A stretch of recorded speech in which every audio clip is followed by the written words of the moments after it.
வெள்ளை கொடியோடு வந்தவனை ஏன் சுட்டுக் கொன்றாய் என்ற கேள்வியை இந்திய பெருநாடு அன்னைக்கு ஆட்சியில் இருந்தவர்களும் சொல்லவில்லை, தமிழ்நாட்டை ஆண்டு கொண்டிருந்தாலும் கேட்கவில்லை. ஒரு சமாதான கொடியோடு சரணடைய வந்தவனை ஏன் கொன்றாய் என்ற கேள்வியை பன்னாட்டு சமூகமும் இந்திய பெருநாடும் எவரும் எழுப்பவில்லை. குறிப்பாக தமிழ்நாட்டை ஆண்டவர்கள் வெள்ளை கொடியோடு போய் சரணடையுங்கள் என்று சொன்னவர்களும் கேட்கவில்லை. கொன்று குவித்து போட்டார்கள் 300 பேரையும். அதிலே அண்ணன் நடேசன், பூலித்தேவன் எல்லாம் உடல் எல்லாம் கொப்பளங்களாக வெந்து கிடந்ததை காட்சி இருக்கு, பார்க்கலாம். அப்படியாக 10,000த்திற்கும் மேற்பட்ட மக்கள், 50க்கும் மேற்பட்ட பிஞ்சு குழந்தைகளோடு சரணடைந்தார்கள் நம் மக்கள்.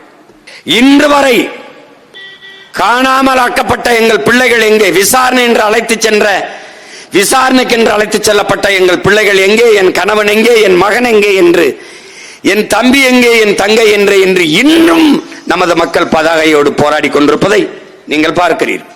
உலகில் இத்தனை நாடுகள் மானுடம் பேசுகிற தலைவர்கள் கண்ணையும் காதையும் பொத்திக்கொண்டு வாயை மௌனித்து அமைதியாக இருக்கிறார்கள். காரணம் இந்தியா. இந்தியா என்கிற இந்த துணைக்கண்டத்தை, பெருநாட்டை தாண்டி அந்த சிக்கலுக்குள் பன்னாட்டு சமூகம் தலையிட விரும்பவில்லை, முடியாது.